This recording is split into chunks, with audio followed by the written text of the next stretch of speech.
There are three aham or three I's. One is called Vyavharik aham, other is called Mohanatmak aham, and third is called Swarupatmak aham. Empirical self, delusive self, and essential self.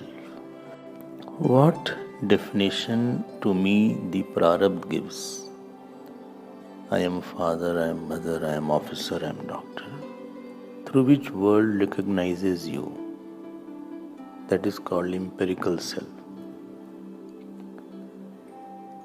When these situations come in our life,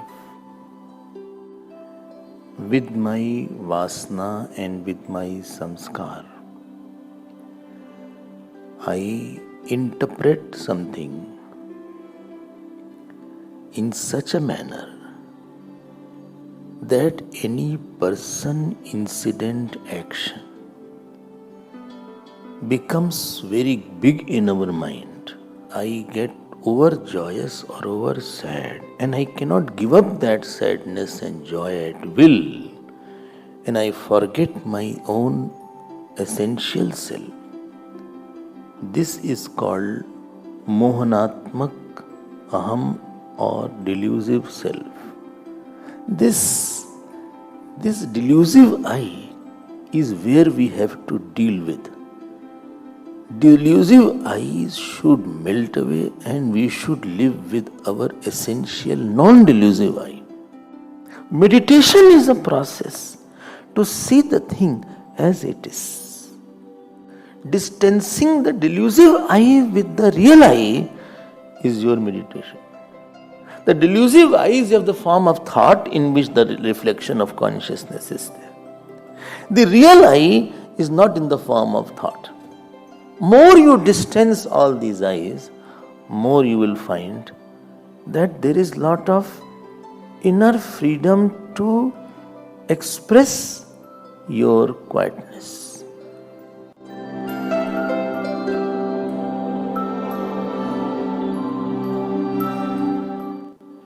Disturbance is not the nature of real I. And therefore every disturbance in the mind tells that you are living with some imagination. And more is the disturbance, more a person is in love with some imagination.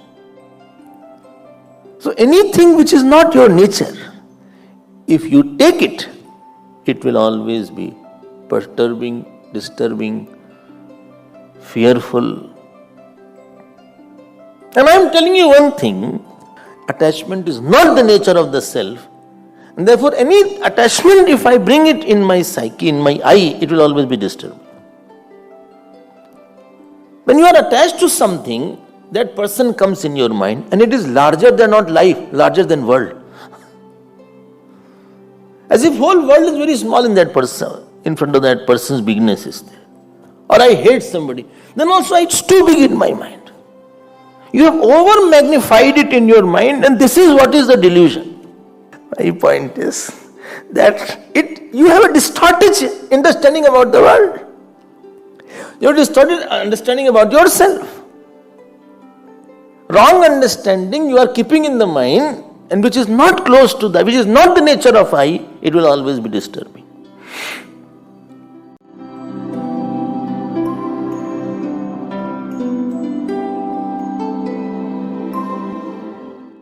Abhyas vairagyabhyam tan nirodha. Mind is controlled by abhyas and vairag. अब देखो अभ्यास जो word है ना, it's a very very very important word. Very important word. Whatever you are today, it is because abhi plus as. Abhi means from outside and as means to sit. So hovering around one topic in the mind, that is called abhyas. Abhyas means what? There is a sharir abhyas, indriya abhyas, mana abhyas, and there is aham abhyas.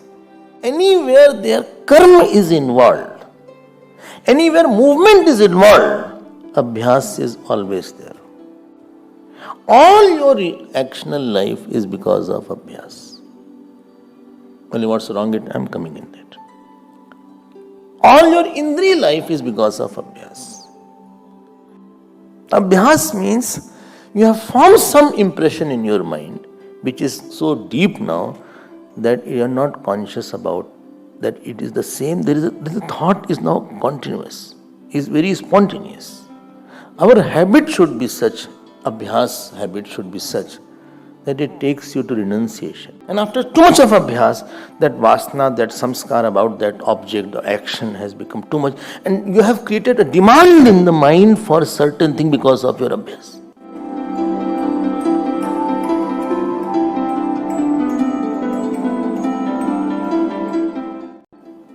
And here Maharishi Patanjali says, now your challenge is very big now. You develop a abhyas. What? What abhyas? Aham asangah. Chalo. I am detached. This abhyas you develop. I have no relation with anybody. Arre, but I am so close to him. Isko hatao aap. Existing groove has to be patched up with vairagya. Vairagya is more intellectual, abhyas is more mental and physical. But I like him. He will leave you one day. He has no relation with you. Why? He is with you because he has no other option. Today he is there with you because he has nobody else. Tomorrow somebody else better will come in his life. And he will drop you like hot potato. Really? Yes. It's a maturity. Sign of a maturity is that you have a dispassion. You are building a dam on that issue. I don't need to think why. It's a flimsy issue. That issue doesn't require any thought. Like you don't think about the blueness of the sky. I'll tell you one small thing.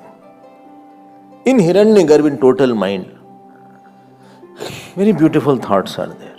Thought of compassion, thought of dispassion, thought of love, thought of fearlessness, thought of concentration, thought of music, thought of dance.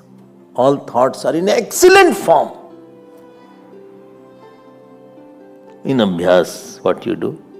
When you repeat that thought, that best thought about that subject which is hidden in the Hiranyagarbha, it slowly percolates and it comes on the surface of your mind. First clear the debris by vairagya. Vairagya is nullifying the patches which I have made unconsciously or consciously in the past birth and this birth. And abhyas is initiating new thought even if you don't like, keep on thinking. And ultimately, only one groove should be there. Either I am devotee of the God, or I am the drishta, or I am the self. Finish. No other samskar is required. Whole sadhana is changing this vasana. And having only one vasana.